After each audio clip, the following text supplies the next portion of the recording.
उत्तर प्रदेश में विधानसभा चुनाव को लेकर के तैयारियां शुरू हो गई हैं। राज्य के दोनों उप मुख्यमंत्रियों की चुनाव लड़ने की बातें सामने आ रही हैं। बताया ये जा रहा है कि राज्य के डिप्टी सीएम केशव प्रसाद मौर्य पिछले लंबे समय से कौशाम्बी जिले में काफी ज्यादा सक्रिय रहे हैं। तो ऐसे में ये क्यास लगाए जा रहे हैं कि केशव प्रसाद मौर्य कौशाम्बी से चुनाव लड़ सकते हैं, क्योंकि आज से कुछ दिन पहले उन्होंने वहां पर बस स्टेशन का उद्घाटन भी किया था। लेकिन अभी इस बात पर मुहर नहीं लगी है। ये क्यास लगाए जा रहे हैं कि दोनों उप मुख्यमंत्री विधानसभा चुनाव लड़ सकते हैं।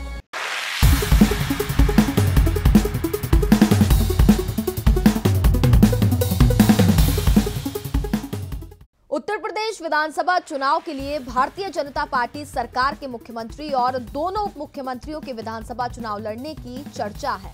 लिहाजा माना जा रहा है कि डिप्टी सीएम केशव प्रसाद मौर्य अपने गृह जिले कौशाम्बी की सिराथू विधानसभा सीट से विधानसभा चुनाव लड़ सकते हैं।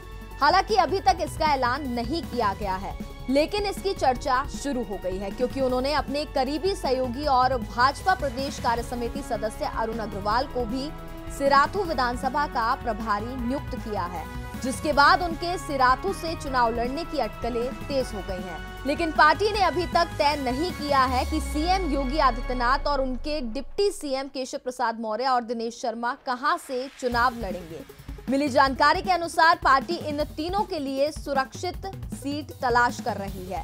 सीएम योगी के अयोध्या, मथुरा और गोरखपुर से चुनाव लड़ने की चर्चा की जा रही है और पिछले दिनों ही उनके ओएसडी संजीव सिंह ने अयोध्या में डेरा डाला था और सीएम योगी आदित्यनाथ भी कई बार अयोध्या का दौरा कर चुके हैं।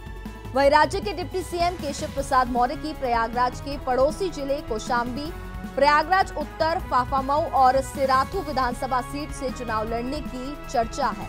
बीजेपी के प्रदेश कार्य समिति सदस्य और केशव प्रसाद मौर्य के करीबी माने जाने वाले अरुण अग्रवाल को सिराथू विधानसभा का प्रभारी बनाया गया है, जिसके बाद से अटकलें तेज हो गई हैं। राज्य के डिप्टी सीएम केशव प्रसाद मौर्य कौशाम्बी जिले में काफी समय से सक्रिय हैं और इसके कारण सिराथू विधानसभा से उनके चुनाव लड़ने की संभावना और ज्यादा बढ़ गई है। वहीं बीजेपी के प्रदेश अध्यक्ष स्वतंत्र देव सिंह ने सिराथू विधानसभा के प्रभारी डिप्टी सीएम केशव प्रसाद मौर्य के करीबी सहयोगी अरुण अग्रवाल को नियुक्त किया है। ये भी बातें सामने आ रही हैं कि अगर डिप्टी सीएम मौर्य सिराथू से चुनाव नहीं लड़ते हैं तो फिर वह प्रयागराज के शहर उत्तरी विधानसभा या फाफामऊ विधानसभा सीट से चुनाव लड़ सकते हैं। मौर्य प्रयागराज में काफी सक्रिय हैं और वहां पर उनकी मजबूत भी पकड़ मानी जाती है।